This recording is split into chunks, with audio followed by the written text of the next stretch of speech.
Hi guys, welcome to my video.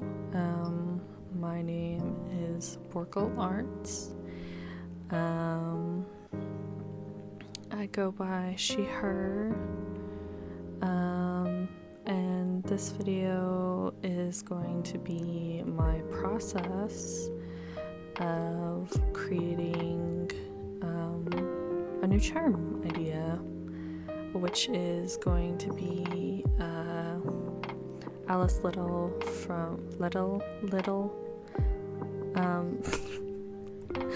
from specifically Alice Madness Returns and her two designs. You may see some parts like that happened just now, where I just kind of take like really long pauses.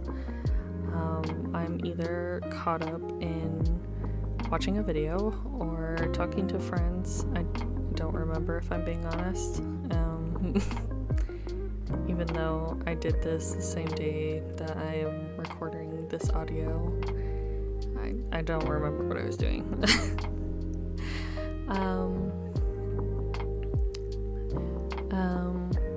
So I originally had this idea of like a circular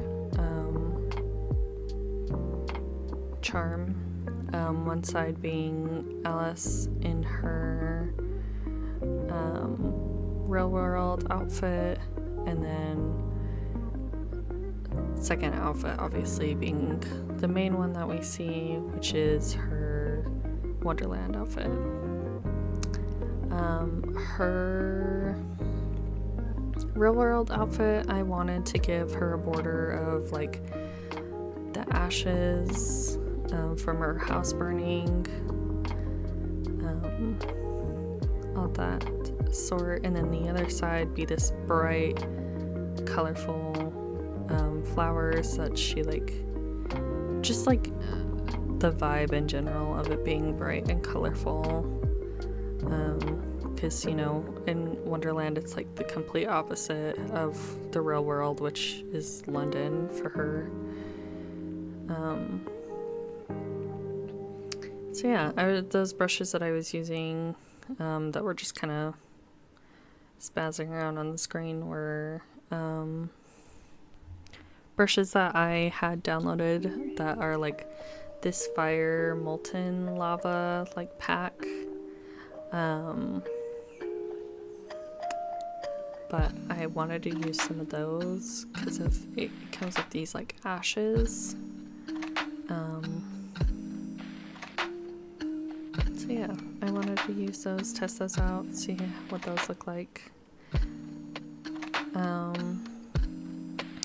I think my process of this part, or just like in lining in general with this, I really wanted it to be as nice and even as I could possibly get it. So I would do one side of line art, copy it, and then adjust it, which it doesn't really end up exactly symmetrical, which is totally fine. I think you'll only really notice it if you watch this video. But yeah, I was also just trying to do a test of colors, so this is what I did. Real world Alice first to see how I liked everything, and I wanted to try out muted colors first, which I think this turned out really, really well. I love how this charm as a whole turned out, but this coloring that I did with these muted tones, I was very surprised and actually really like proud of myself, because typically my art style is very high color, so I wasn't really sure how it was gonna look, and was so proud of myself, in fact, that I went to my friends and I was like, oh my god, I feel like this like looks like some DTI makeup. Like, that's how confident I was. Which, if you don't know, DTI is this really popular Roblox game right now, called Dress to Impress, and you basically dress up. And they have these very interesting makeup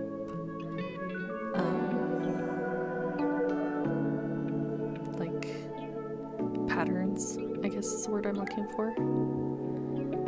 But yeah, my coloring process goes by really fast with these, but typically how I like to shade is I'll block out the initial area and then go over in a multiply layer, usually with a really similar color to the hair color, or I will like change the hue. So like for Alice's hair, it's like this really dark blue, but I think I change it to like a purple on the color wheel, but in the multiply it doesn't look purple. And then usually I will do like, to me it's like backwards shading.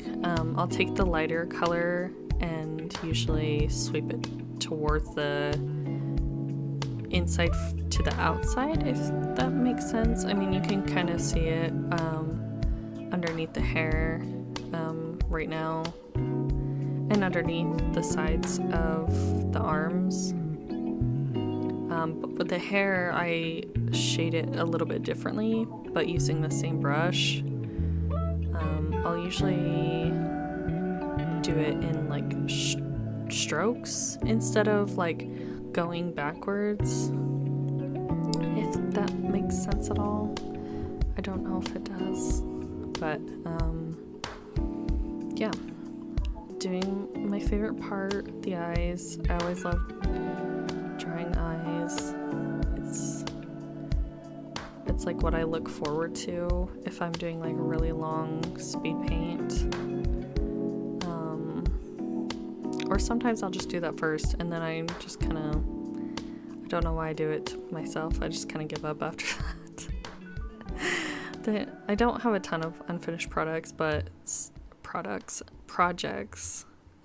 sometimes I lose the motivation to finish all of them, you know.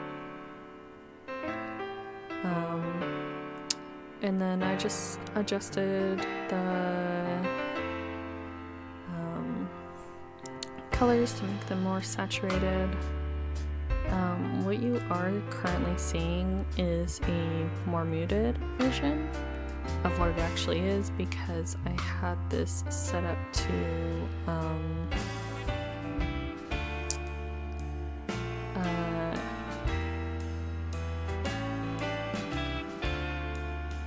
𝕒𝕒𝕒𝕒𝕒𝕒, because that's what is required for making charms. It has to be in CMYK format.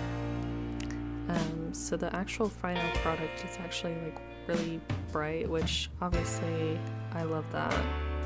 That's my thing, you know. And I always wanted to kind of do one of these charms where it's like opposite of what the other, kind of like opposite of what the other side is. I kind of want to do a charm set of this with Arcane. What I was thinking was their season 1 to season 2 fit. Yeah. I also gave Wonderland Alice a lot more like hair strands, like free-flowing hair strands, just because her hair is just of her own will in that game. It's very messy, there's a lot of it. She has very thick hair. So I wanted to try and show that as well.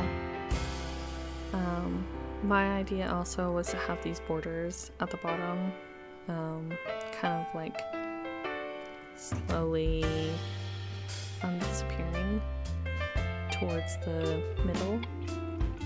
I was also trying to look for a butterfly like brush that I knew I had, which I can see it now.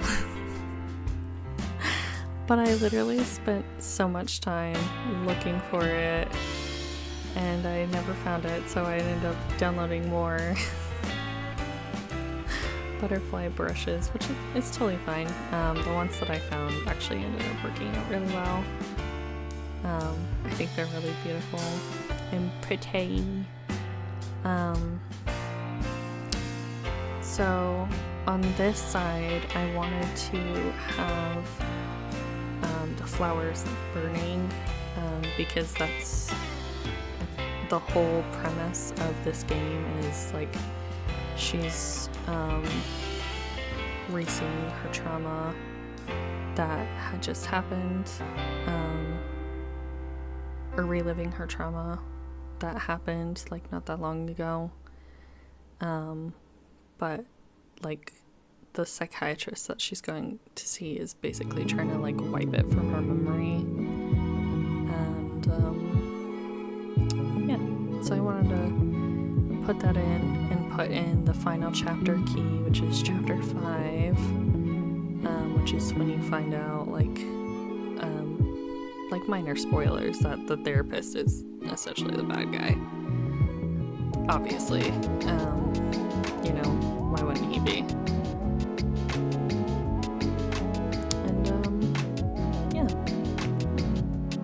This is a pretty short speed paint, but I really hope you enjoyed it. I have recorded a ton of speed paints, and I will hopefully be putting more out, but a lot of times I forget to re-record, so thank you for watching. And I hope to see you in the next one. Bye.